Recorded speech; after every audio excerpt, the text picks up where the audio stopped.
بسم اللہ الرحمن الرحیم۔ السلام علیکم ورحمۃ اللہ وبرکاتہ۔ عزیز طلبہ، میں امید کرتا ہوں آپ سب خیریت سے ہوں گے اور ہم اپنے سلسلہ درس کو آگے بڑھاتے ہیں۔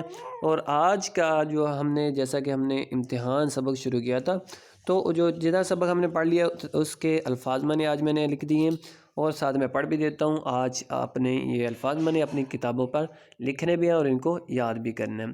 تو الفاظ کی طرف ہم پڑھتے ہیں۔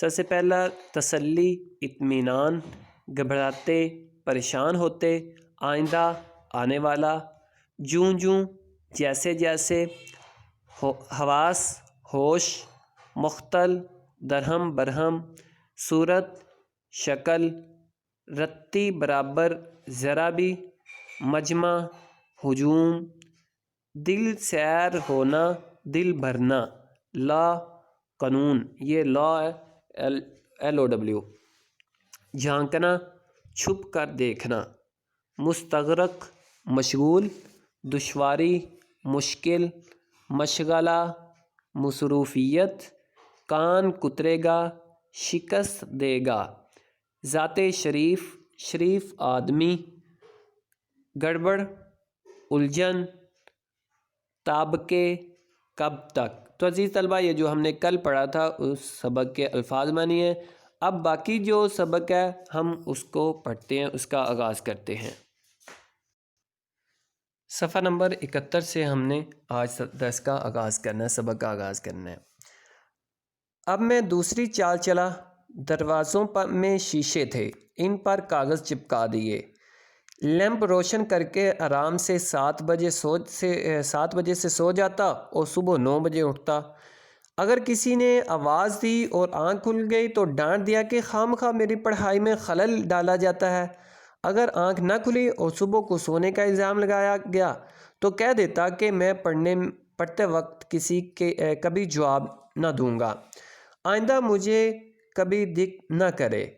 بعض وقت ایسا ہوا کہ لیمپ بھڑک کر چمنی سیاہ ہو گئی اور میری زیادہ محنت و محنت کا نتیجہ سمجھی گئی۔ بعض وقت والد و والدہ کہتے بھی تھے کہ اتنی محنت نہ کیا کرو، لیکن میں زمانے کی ترقی کا نقشہ کھینچ کر ان کا دل خوش کر دیتا تھا۔ خدا خدا کر کے یہ مشکل بھی آسان ہو گئی اور امتحان کا زمانہ قریب آیا۔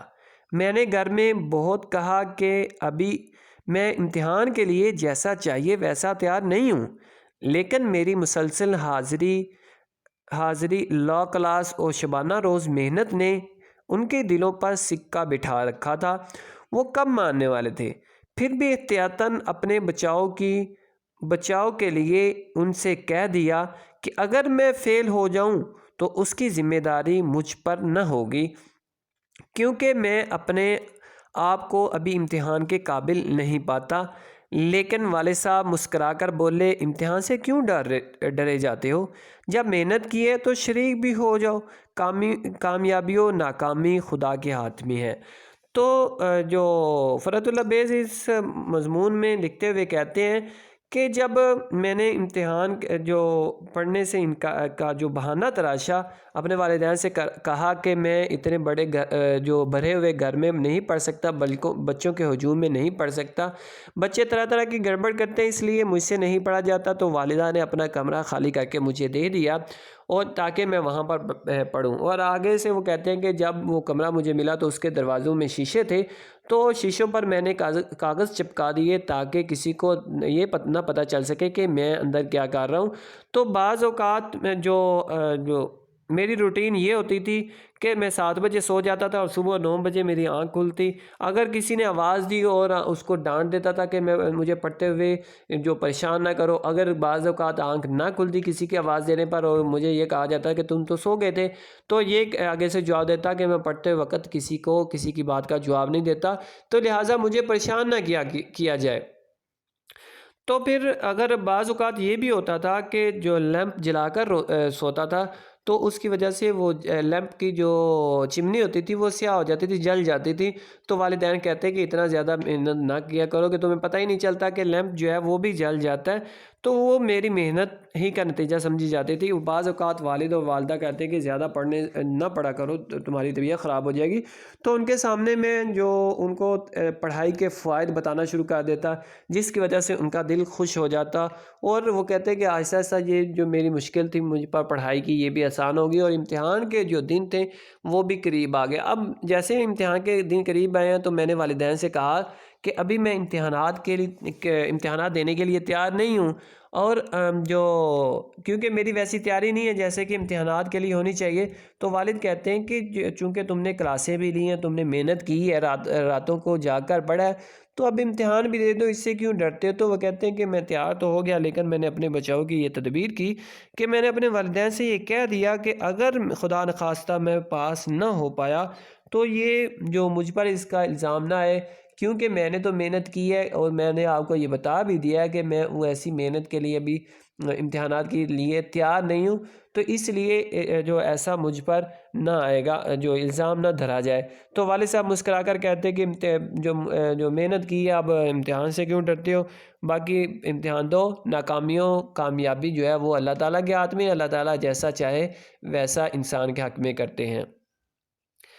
مرد بایت کے ہراساں نہ شود، میں نے بھی اور والد صاحب نے یہ عربی کا جو مصرع تھا یہ پڑھ کے سنایا کہ انسان کو چاہیے کہ کبھی بھی جو پریشان نہ ہو، کیونکہ جو پہلوان ہوتا ہے وہ کبھی بھی ڈرتا نہیں ہے، خوف زدہ نہیں ہوتا، مرد جو ہوتا ہے وہ کبھی خوف زدہ نہیں ہوتا۔ تو والد صاحب نے جو فارسی کا یہ مصرع پڑھ کے مجھے تسلی دی۔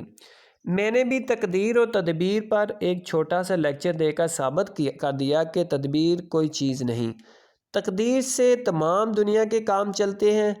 قصہ مختصر، درخواست شرکت دی گئی اور منظور ہو گئی، اور ایک دن وہ آیا کہ ہم ہال ٹکٹ لیے ہوئے مقام امتحان پر پہنچ ہی گئے۔ گو یاد نہیں کیا تھا، لیکن دو وجہ سے کامیابی کی امید تھی۔ اول تو امداد غیبی، دوسرے پرچوں کی الٹ پھیر۔